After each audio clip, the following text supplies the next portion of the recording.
Elvis Presley was about to ruin Neil Diamond's song, or so Neil thought. The king of rock and roll had just recorded Sweet Caroline, taking one of Neil Diamond's most personal compositions and transforming it into something completely different. Neil Diamond was worried, nervous, maybe even terrified about what Elvis had done to his song. But then something happened that changed everything.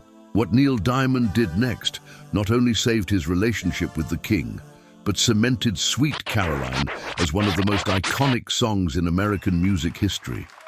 This is the true story of how two music legends who lived next door to each other and whose children played together through a fence created one of the most unexpected musical moments of the 1970s, and how Neil Diamond's fear turned into respect when he finally saw Elvis Presley perform live.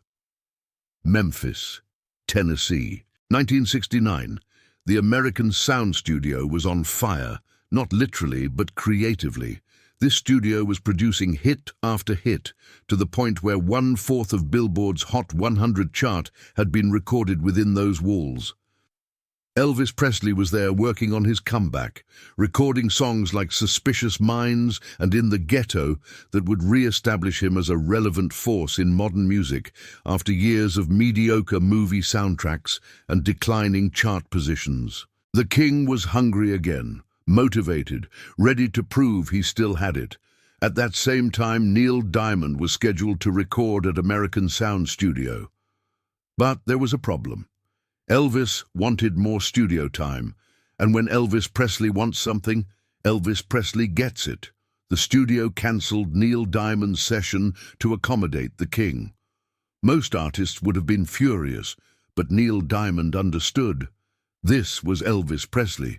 You don't say no to Elvis. So Neil took a hotel room in Memphis and decided to make the most of his time.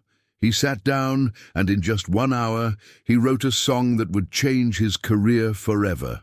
Sweet Caroline. The origins of Sweet Caroline have been debated for decades. Neil Diamond has given different explanations over the years. In 2007, he said the song was inspired by Caroline Kennedy, daughter of President John F. Kennedy, after seeing her on the cover of Life magazine in an equestrian outfit. He even sang the song for Caroline at her 50th birthday celebration. But in 2014, Neil told a different story on the Today Show. He admitted he actually wrote it for his then-wife, Marsha, but couldn't find a good rhyme for Marsha, so he used the name Caroline instead. Either way, the song poured out of him in that Memphis hotel room. Where it began, I can't begin to knowing. Those opening lines became some of the most recognizable in pop music history. Neil Diamond recorded Sweet Caroline at American Sound Studio with an incredible group of musicians known as the Memphis Boys. These weren't just any session players. These were the same guys backing Elvis, Aretha Franklin, Dusty Springfield, and dozens of other legends. Reggie Young on guitar, who'd played on Elvis's Suspicious Minds, Gene Chrisman on drums, who'd worked on Aretha Franklin's I Never Loved a Man the Way I Love You, Bobby Emmons on keyboards, who'd played on In the Ghetto and Son of a Preacher Man. This was an all-star team, and they brought Sweet Caroline to life with an arrangement by Charles Calello that featured lush strings and horns. The song was released on May 28, 1969, and it climbed to number 4 on the Billboard Hot 100. Not number 1, but solidly in the top 5, and more importantly, it became a song that resonated with people on an emotional level. The lyrics spoke about touching hands, reaching out, touching me, touching you. It was about connection, about human warmth in a world that often felt cold. Good Times Never Seemed So Good became an anthem, a phrase people would shout at sporting events decades later, though interestingly, that call and response wasn't part of the original recording. That came later when audiences made the song their own. Elvis Presley heard Sweet Caroline, and he loved it. This makes perfect sense when you understand Elvis's career at that moment. He was recording at the same studio where the song was created. He was working with many of the same musicians. He was looking for contemporary material that would show the world he wasn't stuck in the 50s, that he could interpret modern songs and make them relevant. Sweet Caroline was perfect. It had emotional depth, a strong melody, and it was current. So Elvis decided he was going to make it his own. On February 16, 1970, Elvis performed Sweet Caroline live during the midnight show at the International Hotel in Las Vegas. This wasn't just any Vegas show.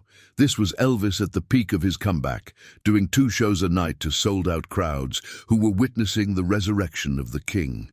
Elvis's version of Sweet Caroline was completely different from Neil Diamond's original. Where Neil's version was smooth and contemplative, Elvis's version had energy and bite. It was faster, more driving, more Vegas-style entertainment. Elvis put his stamp on it, made it electric the way only Elvis could. The performance was recorded and later released on the album On Stage, also known as On Stage February 1970. The album reached number 13 on the Billboard 200 and stayed on the charts for 20 weeks. It featured Elvis covering multiple contemporary songs, showing his range and his willingness to interpret other artists' material. Besides Sweet Caroline, the album included Elvis's versions of The Beatles' Yesterday, Creedence Clearwater Revival's Proud Mary, and Joe South's Walk a Mile in My Shoes. These weren't just covers. These were Elvis Presley interpretations, filtered through his unique vocal style and stage presence. But here's where the story gets interesting. Neil Diamond never actually saw Elvis perform Sweet Caroline live. He said this explicitly in interviews. Even though Elvis was performing the song regularly in his Vegas shows throughout 1970, Neil never caught one of those performances. He heard about it, of course. People told him Elvis was doing his song, but he didn't see it with his own eyes. And that created anxiety. When you're a songwriter and someone as legendary as Elvis Presley takes your song and reimagines it, there's this fear. What if he changes it too much? What if he makes it campy?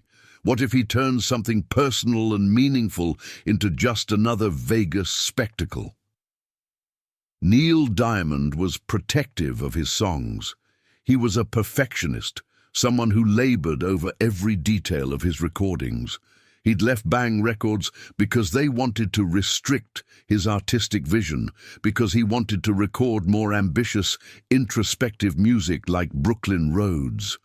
Sweet Caroline was deeply personal to him, whether it was about Caroline Kennedy or his wife Marcia, or some combination of memories and feelings that crystallized in that Memphis hotel room. The idea of Elvis changing it, speeding it up, adding his Vegas arrangements with full orchestras and backup singers, that had to be nerve-wracking for Neil Diamond.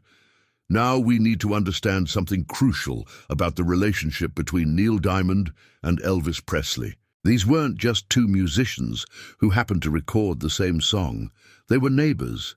Neil Diamond has talked about this in interviews. Elvis Presley lived next door, and Neil Diamond remembers how Elvis's daughter Lisa Marie and Neil's son would talk to each other through the chain-link fence that separated their properties. Can you imagine being a kid and not knowing that your dad's neighbor is Elvis Presley or that your dad is Neil Diamond?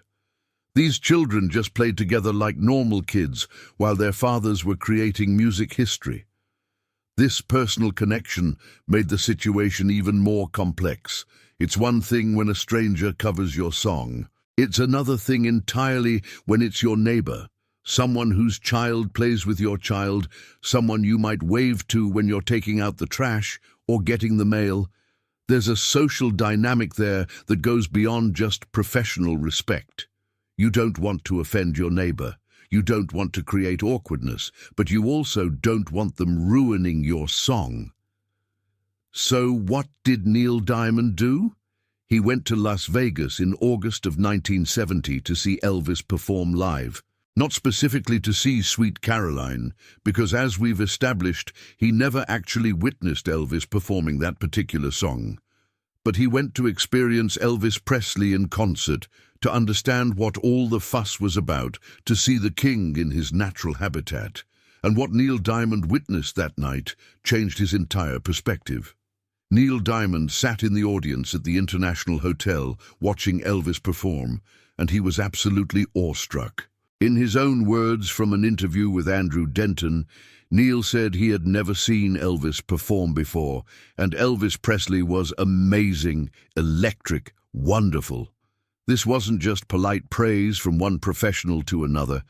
This was genuine admiration.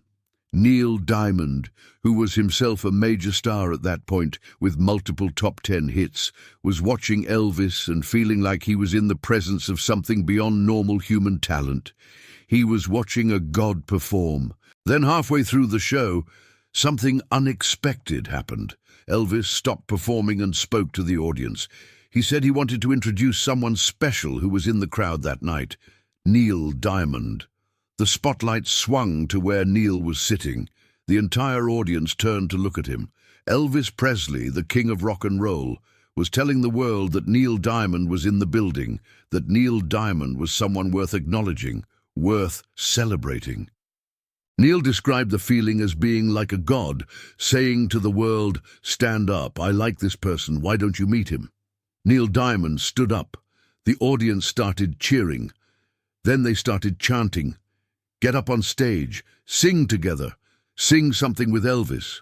The pressure was building. Here was Neil Diamond's chance to perform alongside Elvis Presley, to share that stage with the king, to create a moment that would be remembered forever. But Neil couldn't do it. He physically could not make himself walk up on that stage. He was too uncomfortable, too overwhelmed by the moment.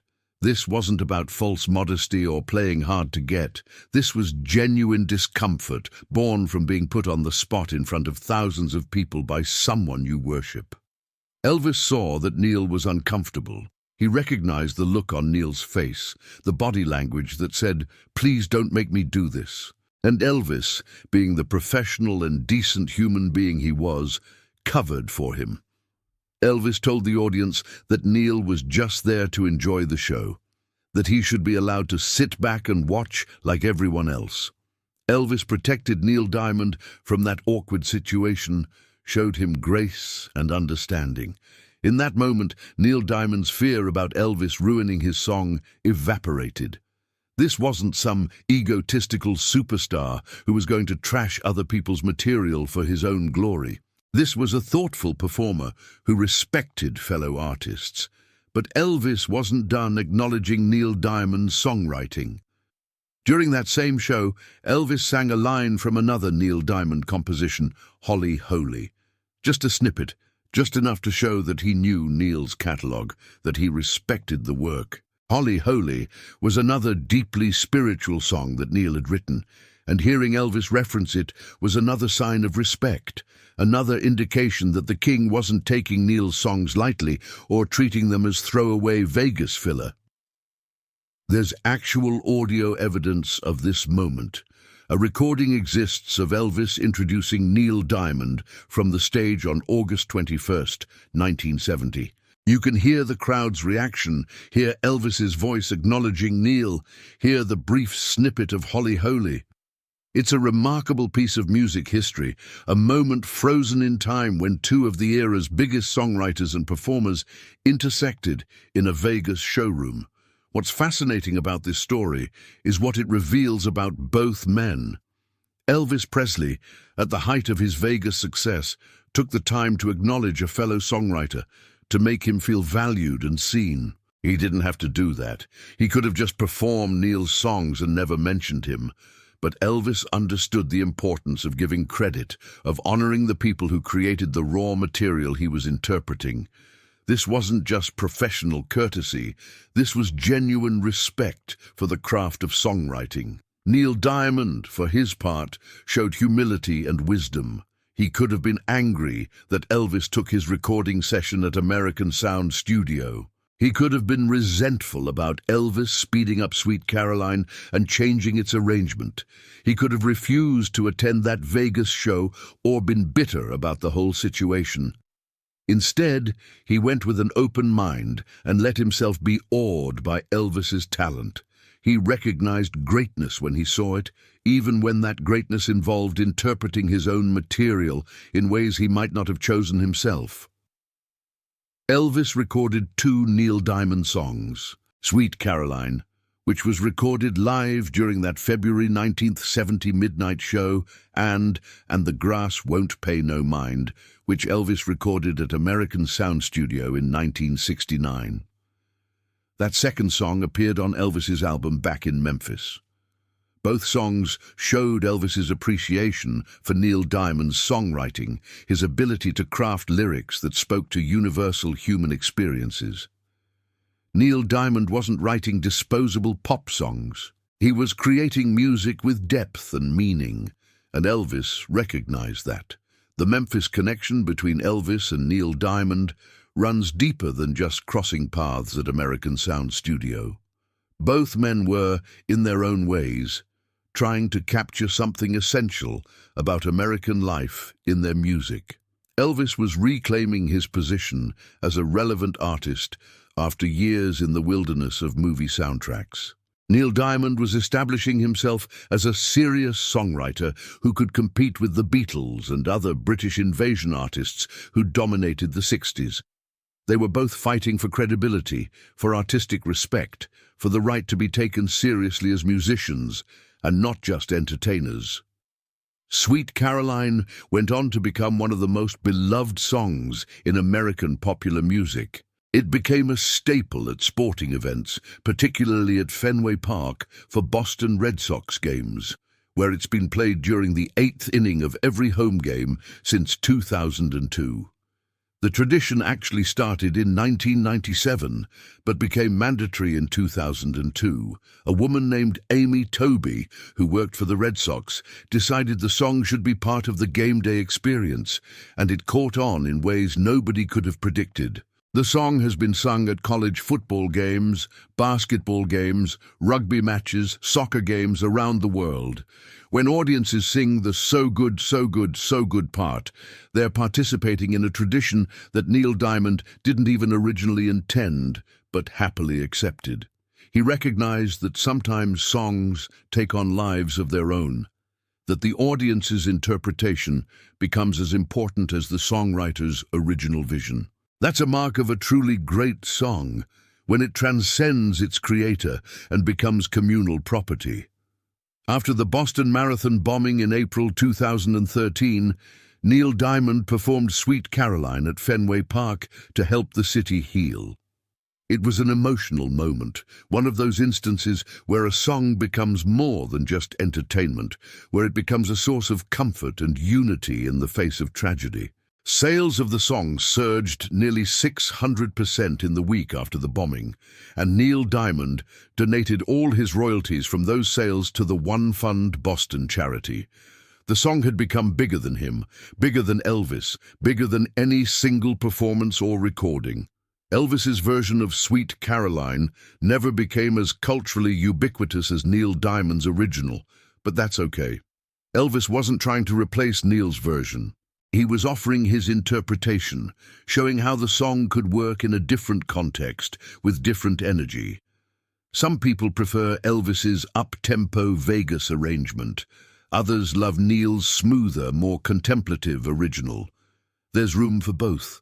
That's the beauty of great songs. They can be reinterpreted endlessly and still retain their essential meaning. Looking back at this story, what's most striking is how it could have gone wrong but didn't. Neil Diamond could have been precious about his song and resented Elvis's interpretation. Elvis could have been dismissive of the songwriter and just taken the song without acknowledgement. The two men could have had a falling out, could have created tension and bad feelings. Instead, they showed mutual respect, handled an awkward situation with grace, and in doing so, created a better outcome for everyone. The fact that Neil Diamond was worried about Elvis ruining his song shows how much he cared about his work. Artists who create something meaningful are naturally protective of it. They've poured their hearts and souls into these compositions, and the idea of someone else messing with them can be genuinely frightening, but sometimes you have to let go. trust that other talented artists will bring something valuable to your work, even if it's different from what you originally envisioned. What Neil Diamond did by going to see Elvis perform, by allowing himself to be awed instead of defensive, by accepting Elvis's tribute rather than seeing it as theft, that took courage and maturity. It would have been easier to stay home, to nurse his worries, to complain to friends about how the king was butchering his song. Instead, Neil Diamond engaged with the experience directly and came away with a deeper appreciation for Elvis Presley's artistry. This story also highlights something important about the music industry in the 1970s. Artists covered each other's songs constantly. The Beatles covered songs. The Rolling Stones covered songs. Everyone interpreted each other's material. It was part of the culture, part of how music evolved and spread. Today, with streaming and instant access to original recordings, cover versions are less common and less necessary. But in that era, hearing your song covered by a major artist was a sign of respect and often helped increase the song's popularity and your royalties. Neil Diamond went on to have an incredible career. He wrote and recorded 10 singles that reached #1 on various Billboard charts. Cracklin' Rosie, Song Sung Blue, You Don't Bring Me Flowers with Barbra Streisand, and many others.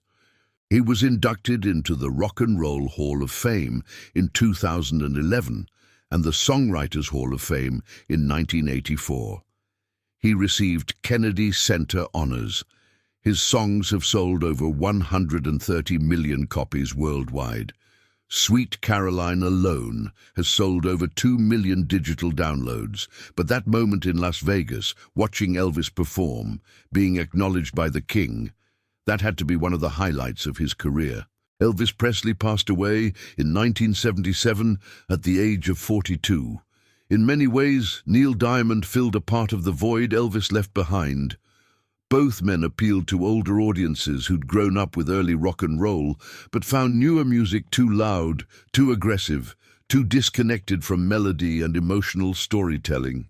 Neil Diamond's concerts gave people that same sense of excitement and spectacle they'd gotten from Elvis, that feeling of witnessing a true performer who could command a stage and make thousands of people feel like he was singing directly to them. When Neil Diamond retired from touring in 2018 due to Parkinson's disease, it marked the end of an era. He'd been performing for over 5 decades, bringing joy to millions of people through his songs and concerts. Sweet Caroline remained his signature song, the one everyone wanted to hear, the one that brought crowds to their feet singing along. Even in retirement, even dealing with health challenges, Neil made surprise appearances to perform the song, like at the Broadway premiere of A Beautiful Noise, the musical based on his life. The audience sang the song back to him, a beautiful reversal where the songwriter became the audience and the audience became the performers. The story of Elvis and Neil Diamond and Sweet Caroline is ultimately a story about respect between artists. It's about how fear can be transformed into admiration when you allow yourself to see another person's talent and humanity. It's about how a song can belong to its creator and to the world simultaneously. It's about how moments of connection, like 2 neighbors whose children play together through a fence, or a legendary performer introducing a songwriter from the stage, can create bonds that transcend professional relationships. Have you ever been worried about something only to discover your fears were completely unfounded? Share your stories in the comments below. Neil Diamond wrote Sweet Caroline in 1 hour in a Memphis hotel room because his recording session was cancelled to make way for Elvis. Elvis recorded the song live in Las Vegas and made it his own with a faster, more energetic arrangement. Neil was worried, maybe even terrified about what Elvis had done to his song. But when Neil went to see Elvis perform in Vegas, he was awestruck by the king's talent and grace. Elvis introduced Neil from the stage, protected him from an uncomfortable situation when the crowd wanted them to sing together, and showed genuine respect for Neil's songwriting. What could have been a story about artistic conflict became a story about mutual admiration. Sweet Caroline went on to become one of the most iconic songs in American music, sung at sporting events worldwide, used to comfort a city after tragedy, and passed down through generations as a song of simple joy and connection.